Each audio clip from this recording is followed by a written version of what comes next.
राम मंदिर में आधे में मंदिर बन जाए, हम किसी का निराकरण नहीं कर रहे हैं। किसी पार्टी को, किसी व्यक्ति को ताज पहनाया जा रहा है तो हमारे सर में दर्द नहीं है, लेकिन सनातनी समाज कहां खोया है, सोया है, जरा सोचो तो सही।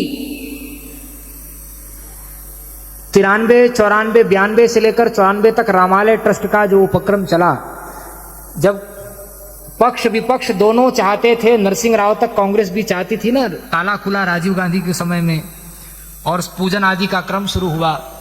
हम किसी का नाम, किसी का पक्ष विपक्ष, हम तो सनातन धर्म की बात कर रहे हैं, जिसको जो करना हो सो करता रहे। जब आप भी चाहते थे, जिस समय आप पक्ष में थे, जिस समय आप विपक्ष में थे, जब दोनों लोग चाहते थे, नरसिंह राव ने रामालय ट्रस्ट बनाई और कहा कि बाहर से कहा कि मंदिर बनाना है, अंदर से गुरुदेव को कहा कि आधा आधा हो जाए मंदिर मस्जिद।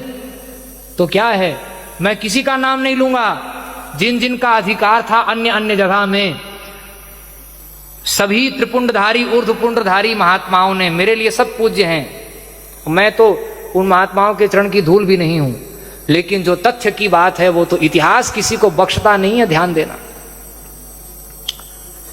इतिहास निरावरण होता है। बड़े बड़े महात्माओं ने कह दिया बाहर से कि मंदिर ही बनेगा, अंदर से गुरुदेव ने पूछा खुल के बताओ मंदिर मस्जिद की बात होगी तो, अगर जिस दिन मस्जिद की बात आई उस दिन सरकार गिराने के लिए सबसे पहला प्रचार फिर मैं करूंगा, गुरुदेव ने कहा।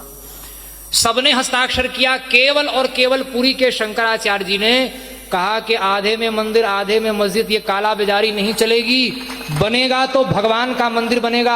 एक दुष्ट आतंकवादी धर्मद्रोही को पुरी का शंकराचार्य बनाकर फिर घुमाया।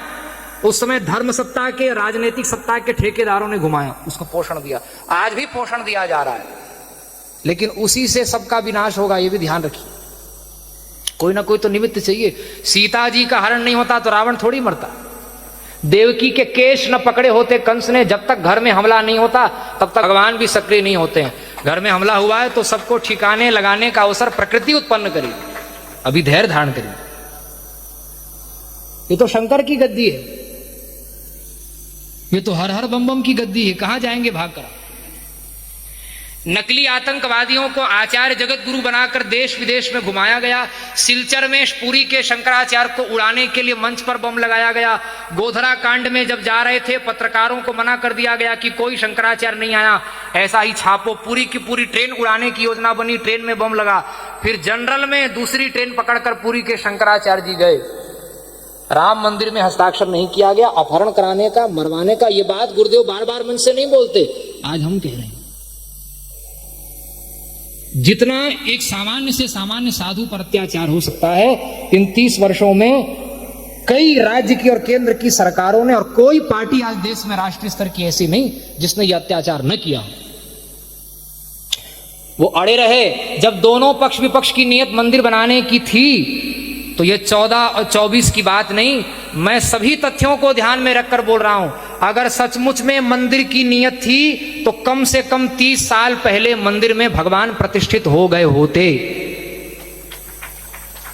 पहले जो सत्ता में थे उन्होंने हिंदुओं को अटका के कि हम बनाएंगे, हम बनाएंगे, हम बनाएंगे, हिंदुओं को झुलाया उन्होंने। अब मंदिर न बना के जब वोट बैंक बनाकर, जब काम चलता था, वोट मिलता था, तब मंदिर न बना के उस समय के सत्ताधारियों ने वोट लिया।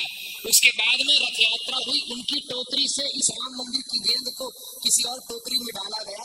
और बुरा न मानो, होली है, सत्य तो कड़वा होता है, लेकिन मैं अपनत्व पूर्वक कह रहा हूँ, अगर नियत होती तो दोनों के सामंजस्य से 30 साल पहले मंदिर बन जाता। 30 साल का विलंब हुआ है, 500 साल का कलंक नहीं मिटा।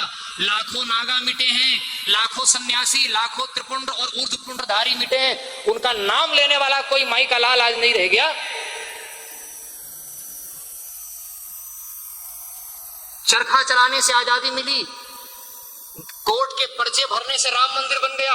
30 साल पहले राम मंदिर बन गया होता अगर उसका राजनीतिकरण नहीं किया गया होता। उस समय जो सत्ता में थे, आज जो सत्ता में है, दोनों ने जब अटका करके मंदिर को वोट मिल सकता था तब अटका के वोट लिया, और जब देख लिया 14 से 17 तक कि अब पुलवामा अटैक हुआ, उसके बाद अकल आई, अपना सच्चा वोट बैंक पहचान लिया कि अब तो सरकार 50-50 में 19 में ही आने की बात हो गई थी।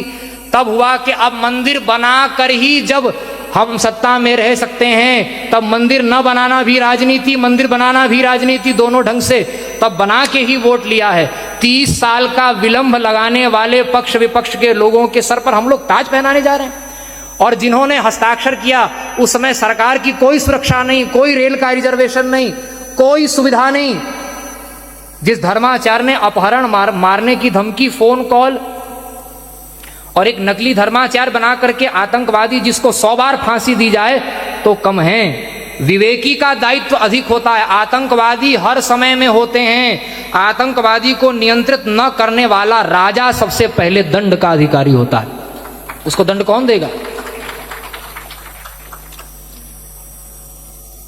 मंदिर की नियत होती तो, लेकिन पूरा संत समाज विभोर है।